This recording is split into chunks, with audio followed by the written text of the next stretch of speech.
All right. Good morning, guys. It is day 6 of stay-at-home work, is what I like to call it right now.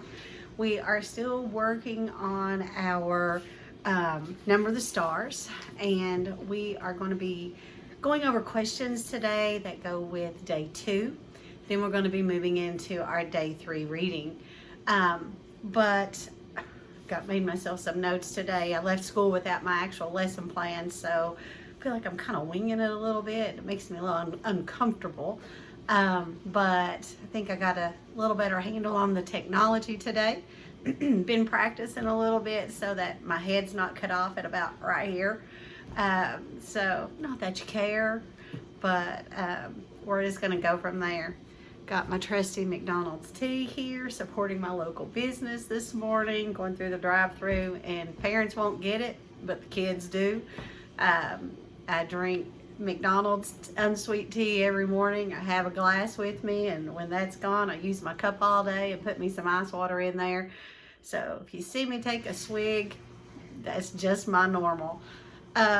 But I wanted us to go over those day 2 questions. So if you don't mind, go ahead and grab your notebooks or your journals if you don't already have those close, so that we can talk about all 4 questions.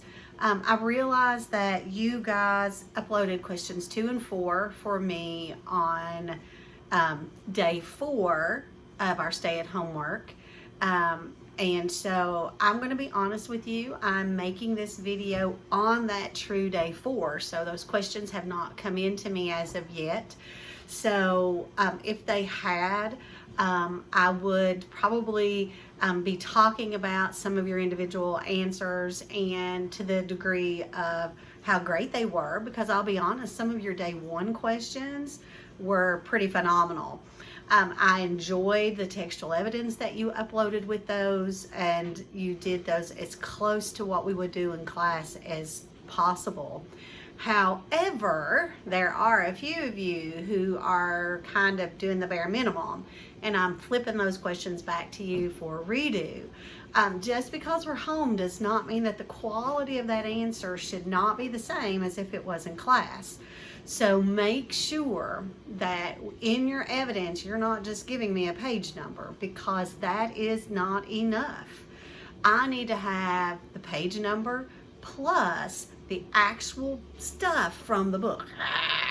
It's the actual meat from the book to support what you're saying, because I know what you're saying, but we need to get in good habits of pulling out that evidence, so that later when you're in high school and college and you're having to cite pieces for papers, you're not blindsided. This will be a skill that you started in 5th grade, that you understand the importance of that. That's what this is all about. We are building a skill now that you're going to need later. And that's what school's all about. Just building those base skills so that somebody else can build another block on top of it next year and another block the next year, so that we've got a huge wall to stand upon when we need it, and that our wall is high, and so that we feel confident that we know everything that we need to succeed. If our wall is here instead of here, then we're going to feel so inadequate, and we're going to struggle when we shouldn't. Our wall should be here when we need it, and we got to start today. So that's why I'm kicking some of those questions back, just like I would in class, guys. I need the evidence. All right, enough said about that. So let me pull out my team talk from day 2. So remember that some of these questions will kind of circle back around on your test. That's just how it works. So you want to make adjustments or fix those where you can, so that before the test you have an opportunity to look over those.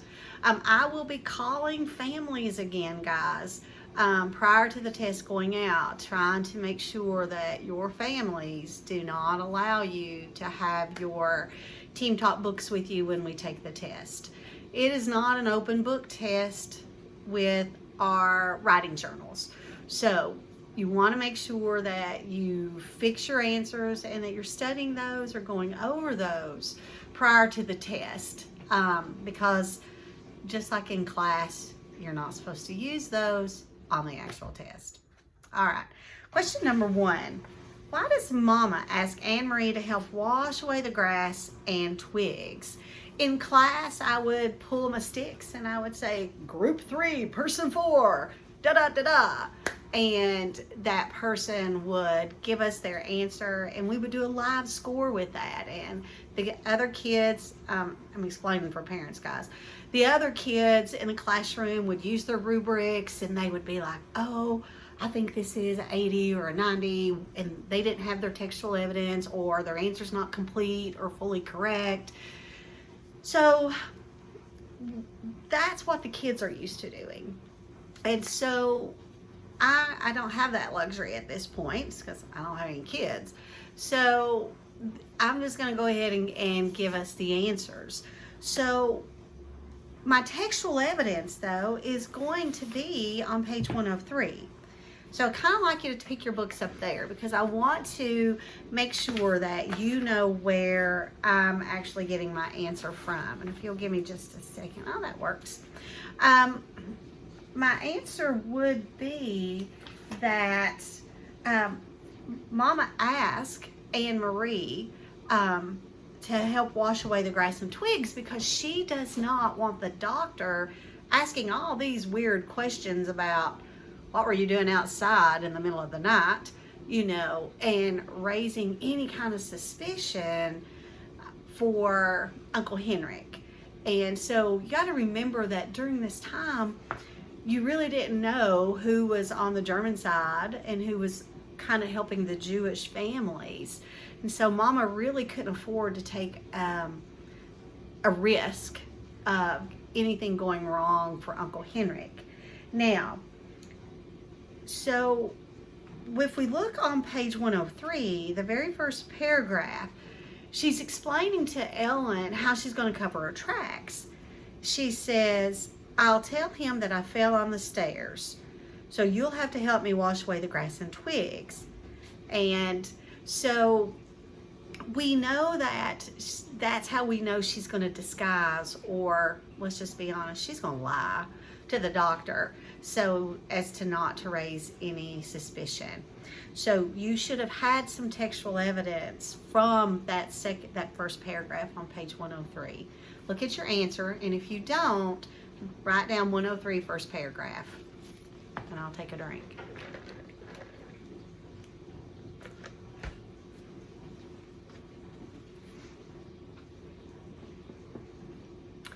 Now, number 2 is one of the questions that I wanted you guys to upload to me on Google Classroom. And that particular question says, tell how Mama's feelings change when she sees the packet. So if we flip over to page 104, everybody can do that. That's the page where they realize that that packet was dropped. And so I know that Mama went from, yeah, she was in pain, but she was so happy to know that she had got the Rossins to Uncle Henrik's, that everything was okay. Now it says her face was stricken. What does stricken mean? Think about that. Stricken means that you were upset or that you were afraid. And I think that in this instance, that both of those are correct. She was upset. It's like, oh, I'm so glad. And then it's kind of like, oh my gosh, this is here. And then probably the afraid came a little bit later when she's looking at it and she's thinking, oh my gosh, they need this. How am I going to get it to them? I can't go. So when I think about it, at first my answer could be Mama's feelings changed because at first she was happy that she got the Rossins there. Then when she sees the packet on page 104, paragraph 4, it says her face was stricken. And then if we go on down to the next paragraph, she says, it may have all been for nothing. That phrase tells me that she's thinking that I don't have hope of this succeeding at this point. So that's the scary part. You know, she's afraid that, oh my gosh, something bad could happen to these people. Number 3 says, Anne-Marie hides the packet in the basket so the guards will think she is simply carrying. And your answer to that would have been B, lunch. There's actual textual evidence to support that as well, because Mama has her go in the house, get some cheese and some apples, and to put the packet at the bottom of the basket, so if she stopped, no one will see it, and they'll think that she's just taking the lunch to the uncle who forgot it. Now, on that, that multiple choice, you didn't have to give textual evidence, but it was there. Number 4, give evidence from today's reading that supports the theme of sticking together and helping people. So when we think about sticking together and helping people, I really think about this dangerous journey that Anne-Marie has agreed to go on, or volunteered to go on, I should say. And I'm going to read this paragraph, and then we're going to figure out how would that paragraph fit into an answer. Mama spoke quickly, her voice tense. Anne-Marie, go into the house and get the small basket on the table. Quickly, quickly, put an apple in it and some cheese and put this packet underneath it. Do you understand? Hurry. Excuse me. Anne-Marie did so instantly as she was told. The basket, the packet at the bottom, and she covered it. At the top of 105, it says, you must run to the boat. If anyone should stop you, well, who would stop me? Anne-Marie, you understand how dangerous this is. If any soldiers see you, if they stop you, you must pretend to be nothing more than a little silly girl, a silly, empty-headed little girl, taking lunch to a fisherman, a foolish uncle who forgot his bread and cheese. Mama, what is it in the bottom? But her mother still didn't answer the question. Go, she said firmly. Go right now and run as fast as you can. Now, that was more than a paragraph. So I read on because I want you to get the full scope and the feel of the passage at this point. So our end in mind being, I will be able to provide evidence from the story to support the theme, means that the theme of helping others and sticking together. Anne-Marie knew the importance of this packet, and she was willing to go on this most dangerous journey to help someone else, the helping others portion. So my evidence could be, I could say, evidence from today's story that supports helping others is where Anne-Marie said that she would take the packet to Uncle Henrik. And my evidence could be on page 105 where it says, Anne-Marie, you understand how dangerous this is. And then Anne-Marie kissed her mother quickly and grabbed the basket from her mother's lap and turned and ran toward the path. So the author's showing us that even though she knows it's scary business, that she's willing to do it to help someone else. And as a mom, I think about how hard that would have been to send your child on that treacherous journey. So we know how dangerous it is, and how important, or this mother would never have done that. So I think that's important for us to remember. So we've touched on our end in mind a little bit already today, providing evidence to support the theme. And this book for this week has given us the theme already. Our theme is helping others and sticking up for one another, sticking together and helping others. So that is the theme thus far, and will continue to be for the next few days, or the duration of the rest of the reading. But we also want to take a look at our vocabulary, because this vocabulary is going to show up on our test. And so this is something that you guys can be studying off and on while you're on this homeschool kind of situation. We have supplementary, which means additional. So you have all kinds of supplementary time to be working on these questions that have to be uploaded. We are not in the constraints of a classroom where I'm saying, all right, set your timers for, and we just have a smaller amount of time to complete. Adequately is enough. I feel that these lessons are adequate. I've not added the ly on there, but it's adequately done to the best of our ability. It's enough of what I feel like I can do to give you a true lesson. Affectionately is done compassionately.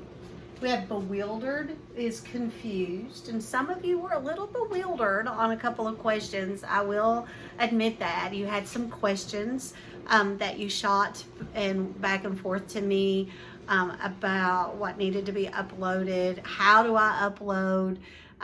You were bewildered with the process, and so I'll be honest, I was a little bewildered with you at first. I feel like we all are getting a little more at ease with how to upload questions and so forth. Nondescript is regular or normal. Nothing is really standing out. Contribute is to add to or give. Summoned is called forth. And progressed is to move forward. And so these words are in our reading as we move on, and so we want to make sure that we are aware of those, how they're being used in context, to give us a better idea. It's not just a definition, but how is it being used in the real world as part of our literature? So that's really what we're looking for at this point. We're going to open our books to chapter 14, where it says, On the Dark Path. That will be page 106. I'm going to get one more drink here before we get started on the reading. And let me turn to day 3 questions. You guys might want to do that as well. And yes, I am purposely skipping over the vocabulary at this point. We will do all of those kind of at one sitting for just one big day of practice prior to the test. I have found that seems to be the better way to do it when I've got kids in the classroom, or you guys are in the classroom, and we're interacting with it together. That rapid going over that skill seems to help you cling to it a little better than just doing 1 or 2 things a day. May not be the best way to do it now that we're home, but we're going to give it a shot and see how it works. If that is not the case, that it doesn't seem to work as well after we take this test, we'll go back to doing it every day at the end of each day lesson, which is how they originally want it done. So we're going to play with it. All right, and I'm going to have a seat. All right, it's not cutting my head off today. Woohoo! All right. So here we go. Only now, entering the woods on the footpath, did Anne-Marie realize how cold the dawn was. She had watched and helped earlier as the others donned sweaters, jackets, and coats, and she had peered into the night, following them with her eyes as they moved silently off, bulky in their garments, blankets in their arms. But she wore only a light sweater over her cotton dress, though the October day later would be warmed by sunlight. Now it was gray, chilly, and damp. She shivered. The path curved, and she could no longer look behind her and see the clearing with the farmhouse outlined against the pale sky. and the lightning meadow beyond. Now there were only the dark woods ahead. Underfoot, the path, latticed with thick roots, hidden under the fallen leaves, was invisible. She felt her way with her feet, trying not to stumble. The handle of the straw basket scratched her arm through her sweater. She shifted it and tried to run. She thought of a story she had often told to Kirsty as they cuddled in bed at night. Once upon a time there was a little girl, she told herself silently, who had a beautiful red cloak. Her mother had made it for her. She wore it so often that everyone called her Little Red Riding Hood. Kirsty would always interrupt there. Why was it called a Red Riding Hood? Kirsty would ask. Why didn't they just call her Little Red Cloak? Well, it had a hood that covered her head. She had beautiful curls like you, Kirsty. Maybe someday Mama will make you a coat with a hood to cover your curls and keep you warm. But why, Kirsty would ask, was it a riding hood? Was she riding a horse? Now remember, her sister is like 5 or 6, so these are the kinds of questions that 4, 5, and 6-year-olds ask. Their minds are just moving. And so this is kind of a normal kind of batch of questions. Well, maybe she had a horse that she rode sometimes, but not in this story. Now stop interrupting every minute. And Anne-Marie smiled, feeling her way through the dark, remembering how Kirsty always interrupted stories to ask questions, see? Often she just wanted to make the story last longer, okay? So she wanted to make it last longer. The story continued. One day, the little girl's mother said, do you know what I just realized? I just realized that I've got the wrong set of words up for you all. That's what made me stop and look. Let's finish this last paragraph, and then we'll redo this. The story continued. One day, the little girl's mother said, I want you to take a basket of food to your grandmother. She is sick in bed. Come, let me tie your red cloak. So we want to think about the theme of sticking together and helping others.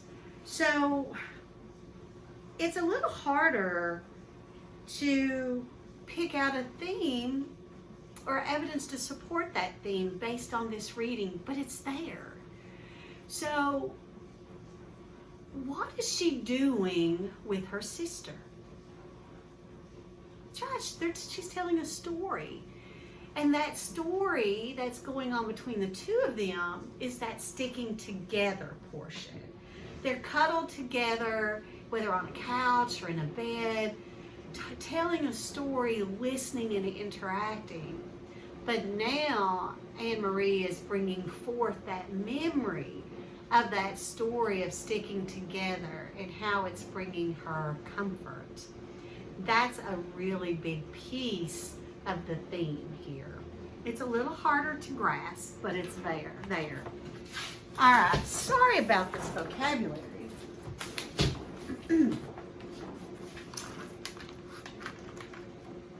Some of you probably noticed that when I was going over in the classroom, you would went, hey, Miss Kim, change the vocabulary. Sorry. That was my 6th grade vocabulary. Got to do them next. The vocabulary that we should have been listening for and looking for in our reading is protruding, which is that sticking out. So Mama wanted to make sure that that packet was not protruding from the basket as she was going on her trip. We have faltered, which is stumbled. So Mama faltered in the woods and stumbled and hurt herself. Invisible is not able to be seen. Prolong is what I was looking for when I realized that I had the wrong vocabulary up. So to lengthen or draw out. Her little sister is trying to prolong that story by asking some of these questions. We have tantalize, which is to tease. Evident is clear. Confronting is facing, and the one you can't see at the bottom is solution. or an answer. So those were the words that we really should have been kind of listening for, and I apologize again. But anyway, mistakes happen. What I'd like you to do is I want you to break down your questions rather quickly, all of day 3's. I'm going to read them aloud, and that may help us get through them without taking the 2 minutes. So, number 3 says, which word means the same as vivid on page 8? I would circle page 108. Number 2, why does Anne-Marie act like a silly little girl in front of the soldiers?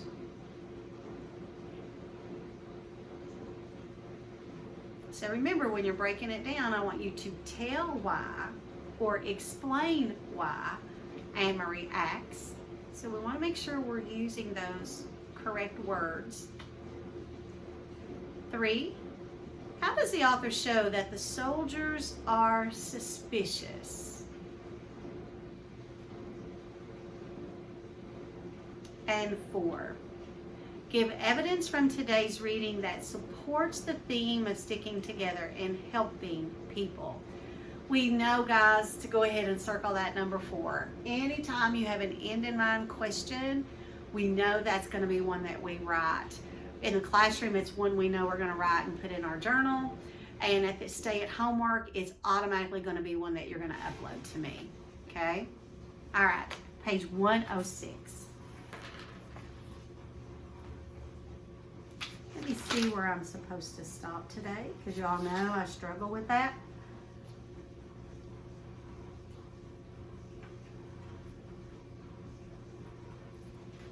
It might help if I get to the right space.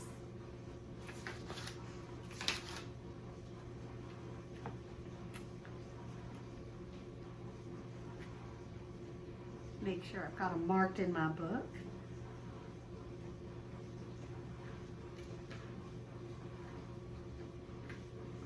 All right, and I do. Let me get back here and get comfortable. You guys get comfortable too. Here we go. Well, the grandmother lived deep in the woods, didn't she? Kirsty would ask. In the dangerous woods where wolves lived. Well, Anne-Marie heard a small noise, a squirrel perhaps, or a rabbit scampering nearby. She paused and stood still on the path and smiled again.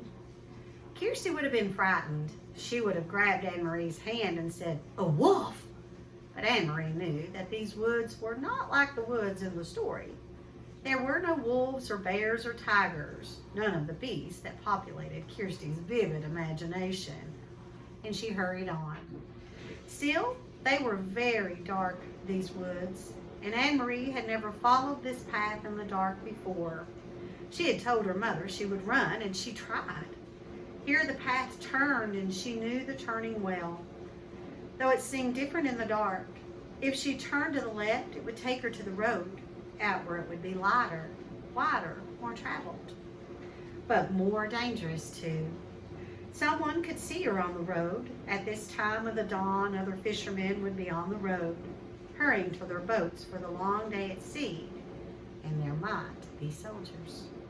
Well, she turned to the right and headed deeper into the woods, and it was why Mama and Peter had needed to guide those who were strangers here, the Rawsons and the others. A wrong turn would have taken them into danger. So, Little Red Riding Hood carried the basket of food and hurried along through the woods. It was a lovely morning, and birds were singing. Little Red Riding Hood sang too as she walked. Sometimes she changed that part of the story, telling it to Kirsty. Sometimes it was raining or even snowing in the woods. Sometimes it was evening with long, frightening shadows, so that Kirsty, listening, would snuggle closer and wrap her arms around Anne-Marie. But now, telling it to herself, she wanted sunlight and birdsong. Here the path widened and flattened. It was the place where the woods opened on one side and the path curved between a meadow at the edge of the sea. Here she could run, and she did. Here in daylight, There would be cows in the meadow, and on summer afternoons, Anne-Marie would always stop by the fence and hold out handfuls of grass, which the curious cows would take with their rough tongues. Here, her mother had told her, Mama would always stop too as a child walking to school. Her dog, Truefast, would wriggle under the fence and run about in the meadow, barking excitedly, trying to chase the cows, who always ignored him. The meadow was empty now, and colorless in the half-light. She could hear the churning sea beyond and see the wash of daylight to the east over Sweden. She ran as fast as she could, searching with her eyes for the place ahead where the path would re-enter the woods in its final segment, which led to town. Here, the bushes were overgrown, and it was difficult to see the path here, but she found the entrance beside the high blueberry bushes. How often she had stopped here in late summer to pick a handful of the sweet berries. Her hands and mouth would be blue afterwards. Mama always laughed when she came home. Now it was dark again as the trees and bushes closed around her, and she had to move more slowly, though she still tried to run. Anne-Marie thought of Mama, her ankle so swollen and her face so pained. She hoped Mama had called the doctor by now. The local doctor was an old man, brisk and businesslike, though with keen eyes. He had come to the farmhouse several times during the summers of the past, his battered car noisy on the dirt road. He had come once when Kirsty, a tiny baby then, had been sick and wailing with an earache. And he had come when Lisa had spilled hot grease cooking breakfast and burned her hand. Anne-Marie turned again as the path divided once more. The left fork would take her directly to the village. It was the way they had come from the train and the way Mama had walked to school as a girl. But Anne-Marie turned to the right, heading now toward the harbor side where the fishing boats lay at anchor. She had often come this way before, too, sometimes at the end of the afternoon to pick out the Ingberg, Uncle Henrik's boat, from the many returning and to watch him and his helpers unload the day's catch of slippery, shimmering herring still flopping in their containers. Even now, with the boats in the harbor ahead, empty of fish, preparing to leave for the day's fishing, she could smell the oily, salty scent of herring, which always remained in the air here. It wasn't far now, and it was getting lighter. She ran almost as fast as she had run at school in the Friday foot races, almost as fast as she had run down the Copenhagen sidewalk on the day that the soldiers had stopped her with his call of "Halt!" Anne-Marie continued the story in her head. Suddenly, as Little Red Riding Hood walked through the woods, she heard a noise. She heard a rustling in the bushes. "A wolf?" Kirsty would always say, shivering with fearful delight. "I know it's going to be the wolf." Anne-Marie always tried to prolong this part, to lengthen it, to build up the suspense and tease her sister. She didn't know what it was. She stopped on the path and listened. Something was following her in the bushes. Little Red Riding Hood was very, very, very frightened. She would stop, would stay still for a moment, and beside her in the bed, she could feel Kirsty holding her breath. Then Anne-Marie would go on in a low, dread-filled voice. She heard a growl. Anne-Marie stopped suddenly and stood silent, stood still on the path. There was a turn immediately ahead. Beyond it, she knew as soon as she rounded the turn, she would see the landscape open to the sea. The woods would be behind her there, and ahead of her would be the harbor, the docks, and the countless fishing boats. Very soon it would be noisy there, with engines starting and fishermen calling to one another and gulls crying. she had heard something else. She heard bushes rustling ahead. She heard footsteps. And she was certain it was not her imagination. She heard a low growl. Curious, she took a step forward and another. She approached the turn in the path and the noises continued. Then they were there in front of her. 4 armed soldiers with them. Straining at taut leashes were 2 large dogs, their eyes glittering and their lips curled. Take a minute and see what kind of evidence that you can find for questions 1 and 2 if we've gotten there yet.